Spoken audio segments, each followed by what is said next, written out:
And, Brent, we can't be naive. I mean, you just talked about what's happening in Phoenix with these unethical investors. We just can't be naive to that.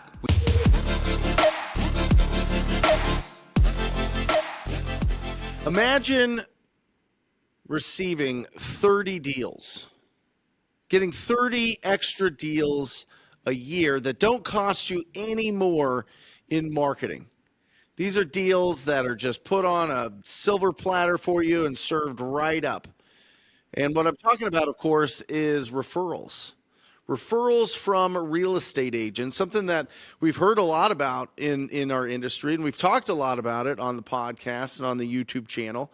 But somebody that has just a totally unique spin and technique and strategy for being able to build relationships, build authority, build trust with the best real estate agents in the marketplace, not to where they're saying, oh, I don't want to send deals to this investor.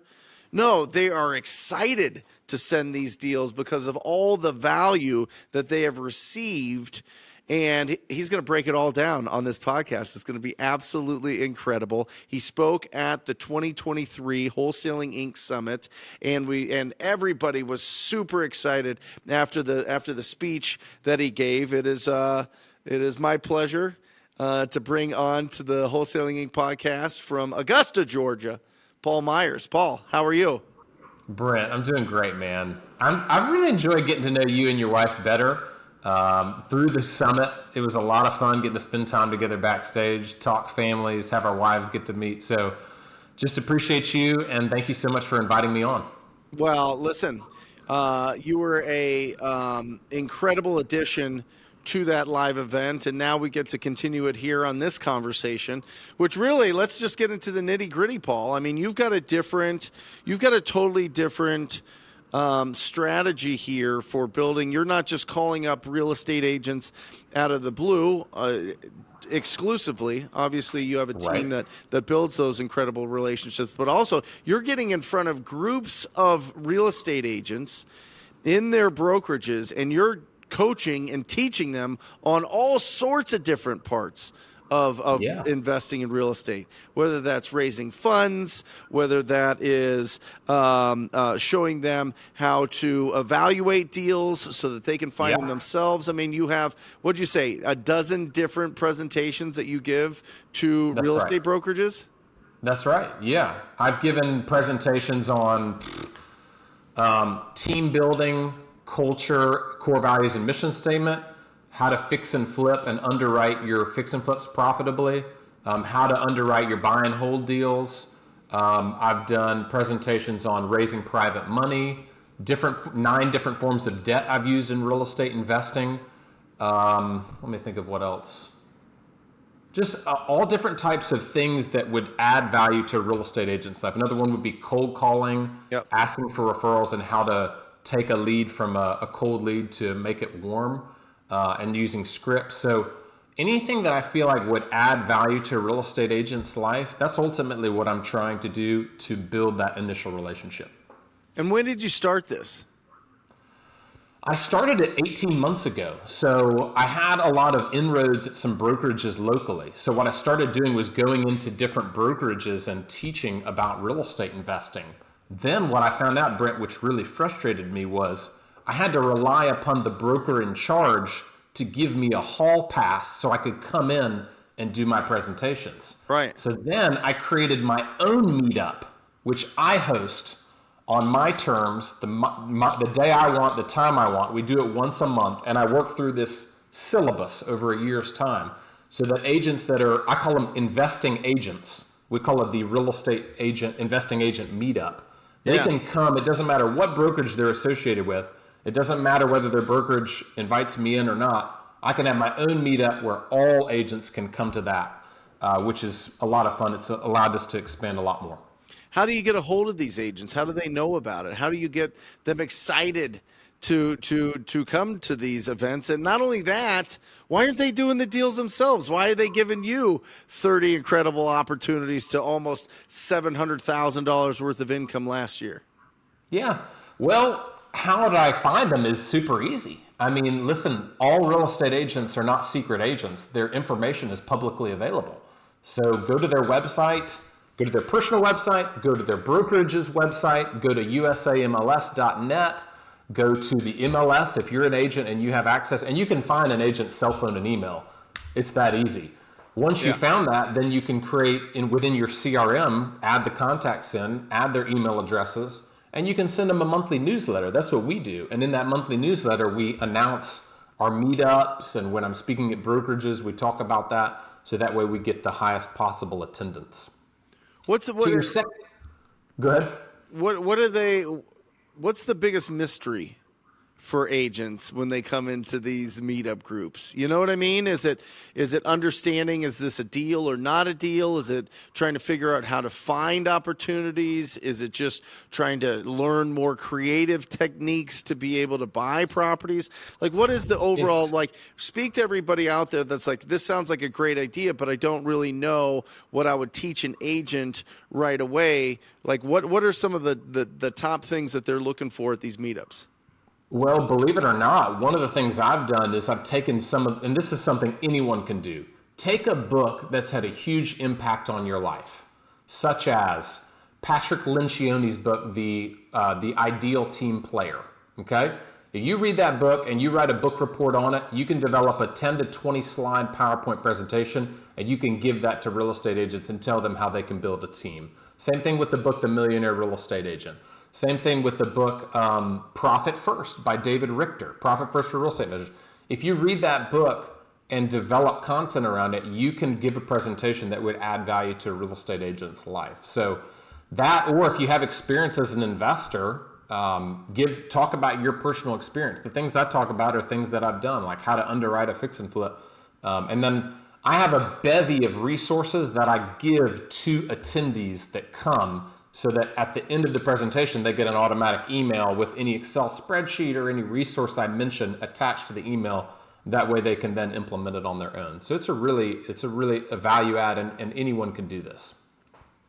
So you're adding value to them. How do you ask them for deals? Well, we have a reputation, and we've built a reputation of protecting the agent's interests above all else. So with our mission statement, which is to become faithful stewards by creating win-win solutions for the glory of God, if you think about win-win solutions, you have to protect the agent in that to make sure they get compensated. So we always approach every deal and we ask agents, how much commission would you like to make, and how can we make you the most amount of commission in this deal? And as we've done that time and time again with all the agents in our market, we've built a reputation that is pretty solid on basically taking care of the agent first. And we come out of pocket.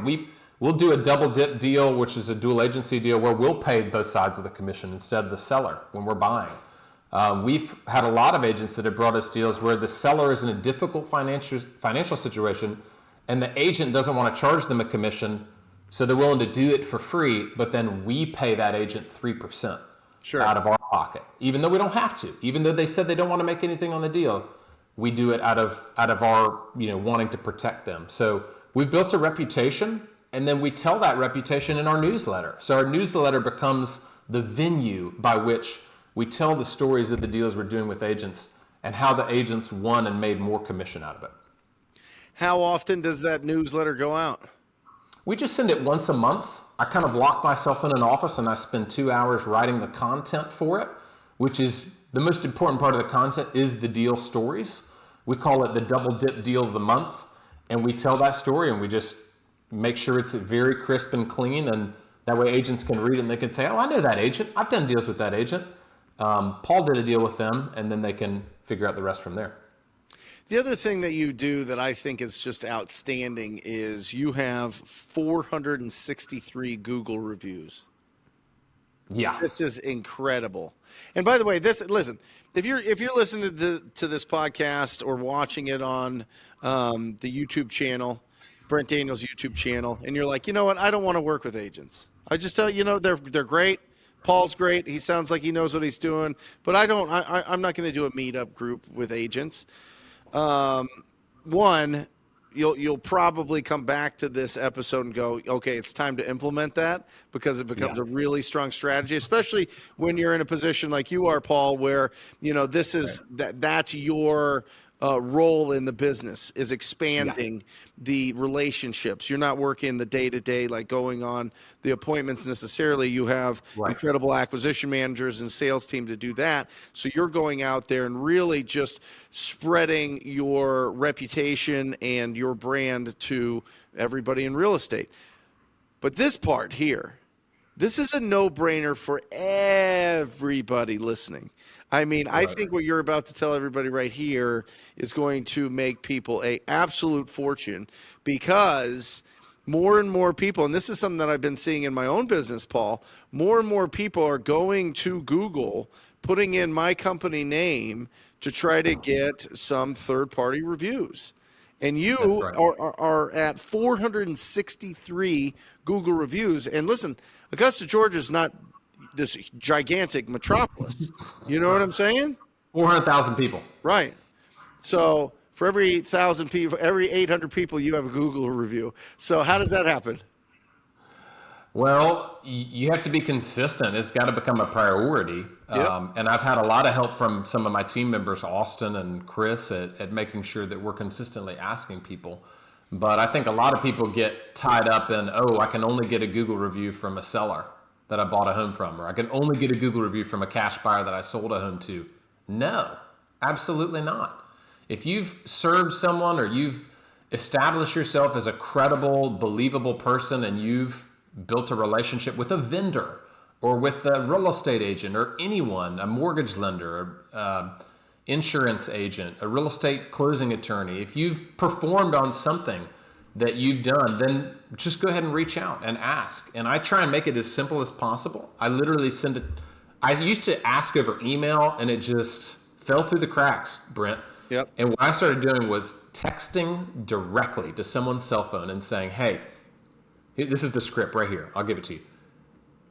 If I make it super easy for you and text you the link, would you mind taking 30 seconds to leave us a Google review? It'd be a huge help to us. Period. Paul Myers, Myers House Buyers. That's it. And if they text back and say, hey, would love to do it, then you text them the link and you're done.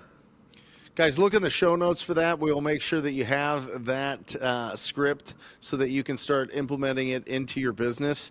But super easy. I mean, it's simple. It's super easy. And add value to people. Like when I come back, I just came from a 25-hour post-licensing course where I presented on how to accurately underwrite your next fix and flip. And I passed around a sign-in sheet, and I had 10 real estate agents that came to this 25-hour post-licensing.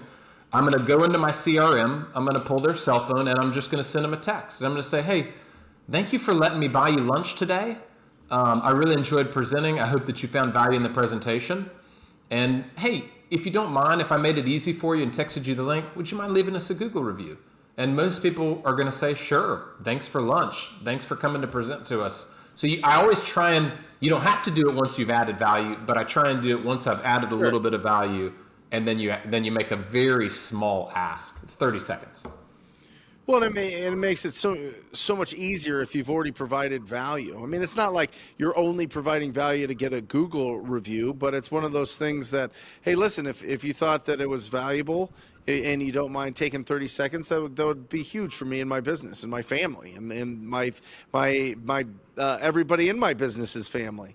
I mean, it really helps out. It's the make or break on a lot of these deals where people are looking for, what is your reputation? Are you actually going out there? And what I have found in our business, Paul, is in Phoenix, there's been more and more when the market got tighter as of middle of June of 2022, people started to really get desperate. And they would go out and I'm just telling everybody, people go out and offer whatever the seller wanted for their property. Didn't matter.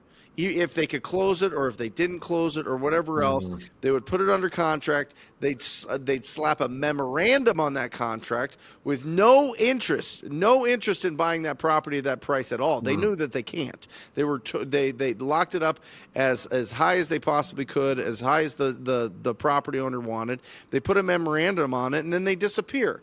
And then when the property owners get to the point where they actually do have to transfer this title to somebody else and sell this property, they've got this cloud on their title, and now the title company reaches out to these people that have properties under contract and have the memorandum, and these people are demanding like $10,000 to remove that cloud.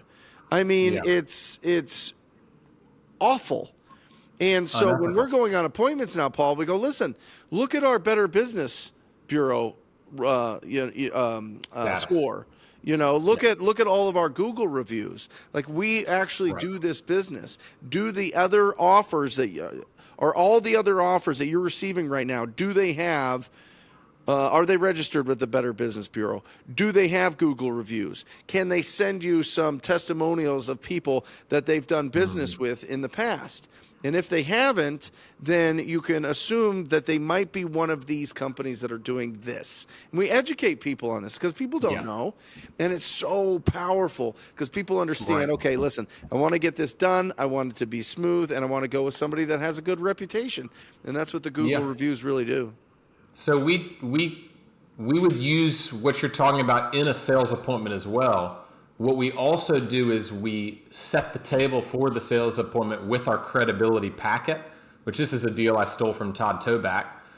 He talked about it once. But you put together a credibility packet, and 2 to 3 of our 7-page PDF credibility packet is just dedicated to Google reviews. We've got the Google review emblem, and it says 463.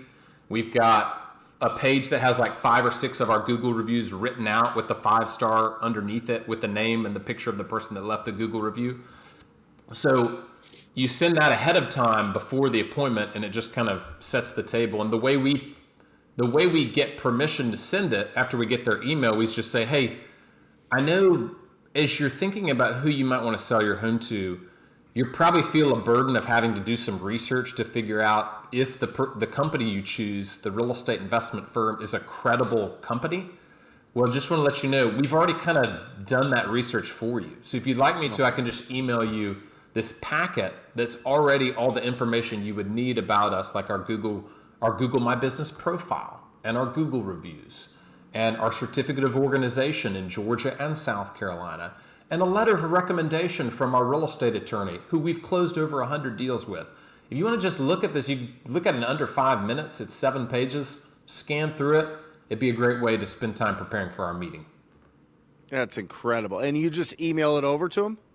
Email it over to them, and 2 to 3 pages of that 7-page is specifically dedicated to Google reviews. Are you bringing any hard copies of that on the appointments, just in case that people didn't open the email? We don't, but I'm not opposed to it at all. I think it'd be perfectly fine. I think it's a good idea to both bring a copy that's printed in color and then leave it with them. In fact, I'm going to go talk to my acquisitions managers after this call about that. That's what I was thinking. I was like, I need to get this put together right away and just print out a ton of copies and just have it with my acquisition managers in their car with the purchase agreement. And I think that I mean, you could say, you could tell somebody something, but if you show it to them and you give them examples of it, I think it's way more powerful.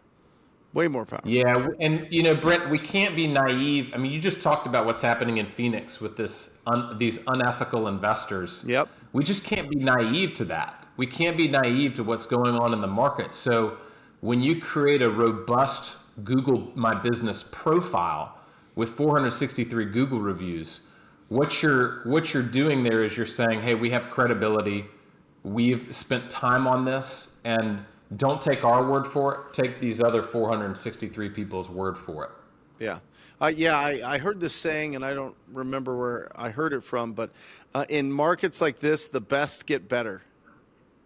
You know what I Yeah. mean? The best are getting better. They're really building. This is the time to really build a strong foothold and a big brand in your marketplace, whether it be a small marketplace or a big marketplace. This is the time to really build in all those credibility elements into your presentations, so that people can make a Yeah. decision and make it the right decision to go with somebody that has a great reputation and isn't going to string people along and lie to them and Right. offer what they know they can't close on when it comes to the price. So I think it's awesome, Paul. This is awesome. Yeah, well, I appreciate that. It's third party, so it's not from us saying we Right. are good and we're trustworthy. It's third party social proof. We have 463 reviews, and of those 463 reviews, we only have 3 one-star reviews, and those one-star reviews are from people that just simply got postcards. They didn't want to get postcards from us, but they got a postcard from us and left us a one-star review. Nothing we could have done about that. We've apologized profusely. We've taken them off our list. But then you got 460 people that left us 5-star reviews. Awesome. Yeah. And so in your business, you're wholesaling, you're flipping, you're buying and holding. What does it look like? Yeah, we do it all. We try and take every deal on a case-by-case basis. Does that mean that we can't get uber big? Yes, it does.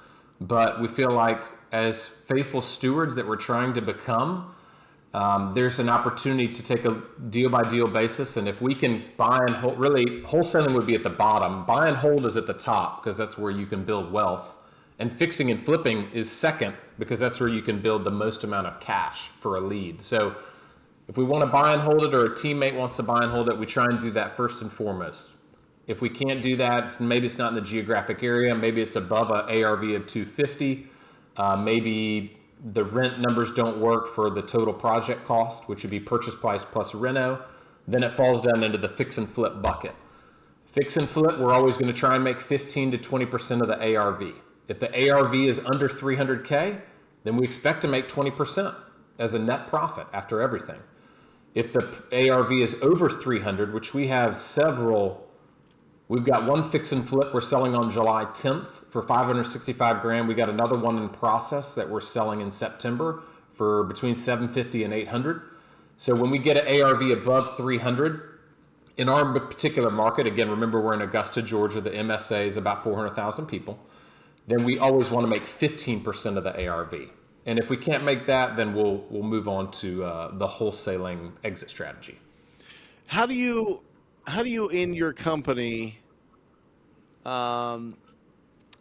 pay the company or take a fee, or what is your process if somebody on your team wants to keep a property or you want to keep a property, even though if you flipped it, it could be a $50,000 deal, it could be a $70,000 deal? How do you go to your team and say, no, you know what, guys, I'm going to just keep this? How do you pay them? Or how do other people get paid, or how do you get paid if other people on your team want to keep these properties? Yeah, there's no silver bullet for that. I can tell you what we do. It's not perfect, but if we have sent it out, then we do have the highest and best offer. So we would calculate a commission percentage based off that minus what we have it under contract for. Yep. But if we don't have that, then we try and come up with a number, myself and or our sales manager with the acquisitions manager, develop a fair number that the acquisitions manager truly believes is fair, and then err on the side of being overly generous to your team members. Love it. And how did you get started? I started in 2005. I was a junior at the University of Georgia. My granddad had given me the book Rich Dad, Poor Dad, and he was a multimillionaire even though he didn't own any rental properties.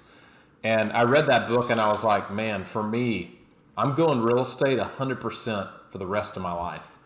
And I've done that. I don't own any stocks, bonds, mutual funds, 401ks, 403bs, precious metals. I don't own any of that. All I own are single family rentals and duplexes. And I owned a 40-unit apartment complex as well, which I recently sold.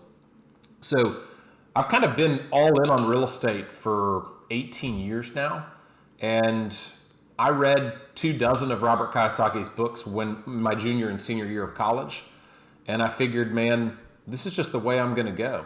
And then the way I actually got started, which you'll find fortunate, you'll probably laugh, but 2009 to 2013, the recession hit, and I had read all these books and gotten a lot of education.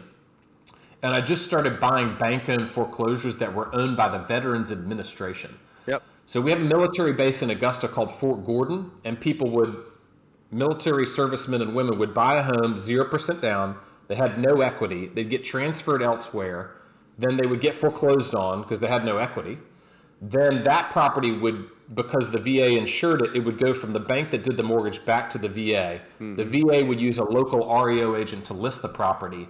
And then I would double dip with the listing agent. So I would call the listing agent directly, let them write my personal offer, and buy the home as a rental. So I didn't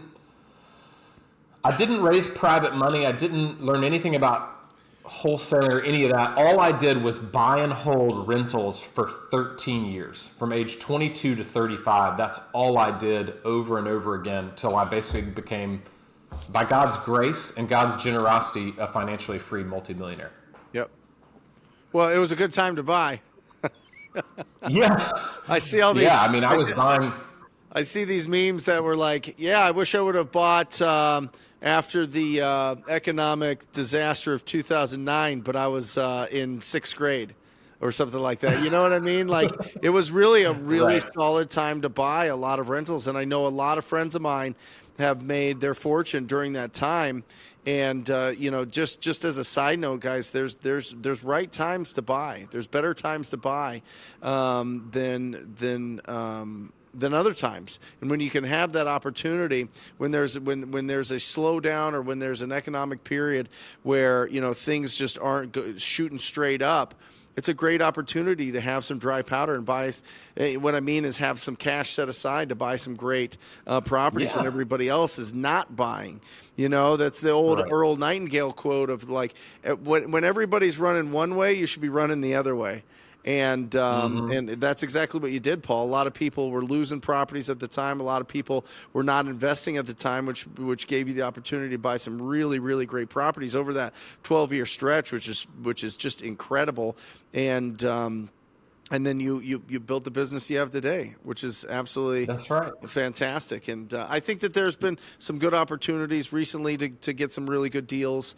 And but as real estate wholesalers, we have such a unique advantage because we can buy properties at a discount in good markets and bad markets, and do a really good job of building a nice, healthy portfolio.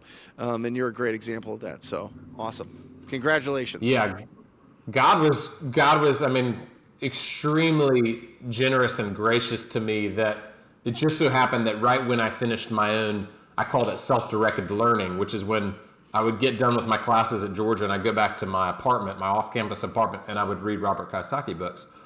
But it just so happened right when I graduated college that the economy melted down, you know, in Q3 2008, and then I just started buying, left and right. But then also, my wife and I, for 13 years, we lived off 50% of our income. We had a dual income household. We have 4 kids, but we lived on a budget. We saved very diligently over those 13 years. Yeah. And we spent all of our money, all of our surplus money was down payments, renovation costs, and closing costs.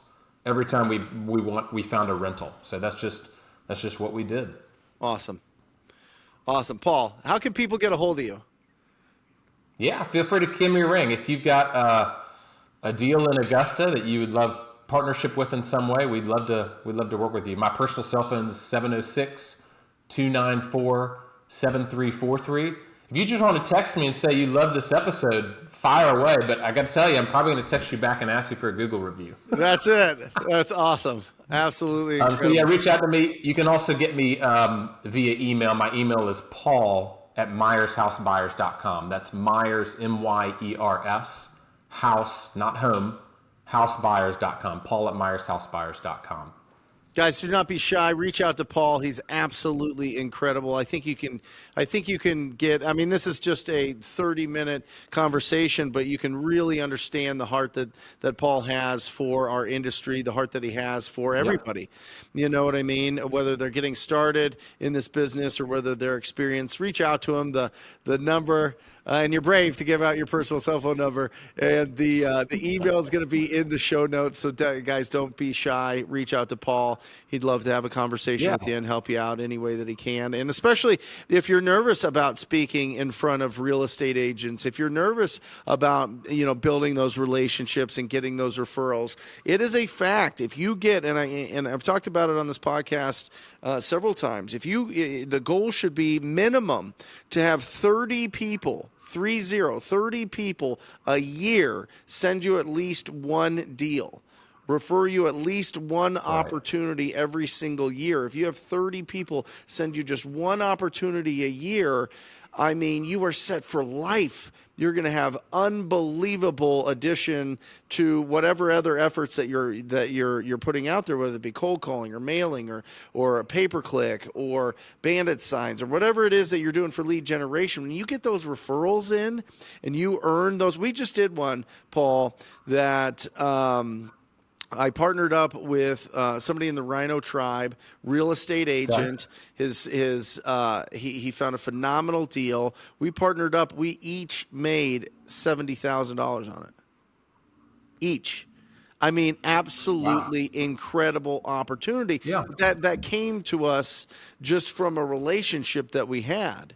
And so it's just like, you know, getting that kind of income in without having to spend a tremendous amount of marketing and to be able to keep most of that money is the best. It's the absolute best. And so make it a really strong goal in your business to add 30 people to your referral database that are going to send you a deal a year. And if you need some help with that, Paul just put his info out there, and he can certainly help guide you on that. Yeah, whether it's, I mean, a couple of things we do. I just pulled out a little marketing plan here, but hosting monthly meetups for agents interested in investing, conducting speaking engagements inside of brokerages, going to your local board office, or if your real estate agents in your town have a quarterly luncheon or a monthly luncheon, that's a networking event. Developing a monthly newsletter for agents and or property managers, teaching about real estate investing to new agents getting their license. So they're coming through a 75-hour post-licensing. That's the requirement in Georgia. Or I've also spoken at 25-hour post-licensing. That's what I just came from. Or speaking at brokers license classes. So agents that have been a salesperson for a long time, at least I think it's 3 of the last 5 years. I could be wrong on that. But now they're getting their broker's license. Partner with the institutes of learning within the brokerages that are teaching about real estate investing, and then go in and do lunch and learns. You can also sponsor a brokerage's, I'm giving out all the good stuff right here, Brent, so I hope people are writing this down. You can also sponsor a brokerage's sales meeting. They might have a monthly or a quarterly sales meeting. They might have an annual kind of rah-rah meeting, for lack of a better term, where they get together.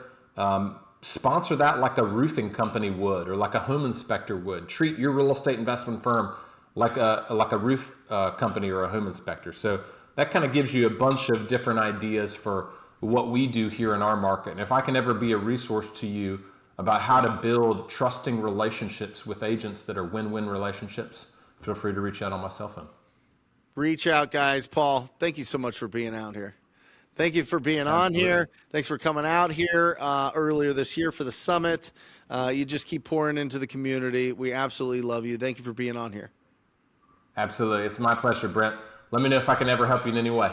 You got it. And that's it, guys. What an incredible episode. Really 2 huge points there on building your referral database so that you can get those extra deals, and building up your Google reviews. It doesn't have to just be sellers. It should be everybody that you do business that knows that you're running an incredible business, and they will be vocal about it. So send it and make it easy for them to fill that out in 30 seconds so that you can just keep adding, and make it a goal. See how fast you can get to 100 Google reviews, 200 Google, 1,000. I know Paul, before we got onto the podcast, said 3,000 is his goal. I mean, imagine having that many Google reviews and you're going on an appointment against somebody else. It is the trump card. It is the thing that you put down and you say, listen, we're the most trusted in town, and here's the proof. Absolutely incredible. And that's it. That's our show for today. If you're interested in getting more information about joining the most proactive community in real estate investing, go to wholesalinginc.com and check out the Rhino Tribe.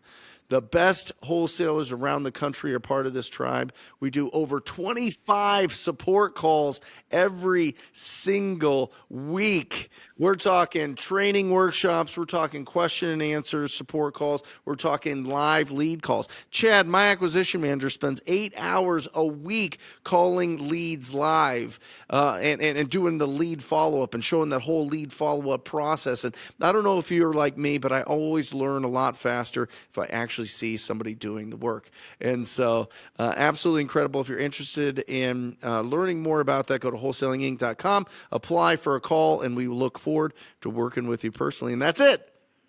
On behalf of Paul Myers in Augusta, Georgia, myself, Brent Daniels in Phoenix, Arizona, that's the end of the show. I encourage you to go out there and talk to people. Till next time. Love you guys. See ya.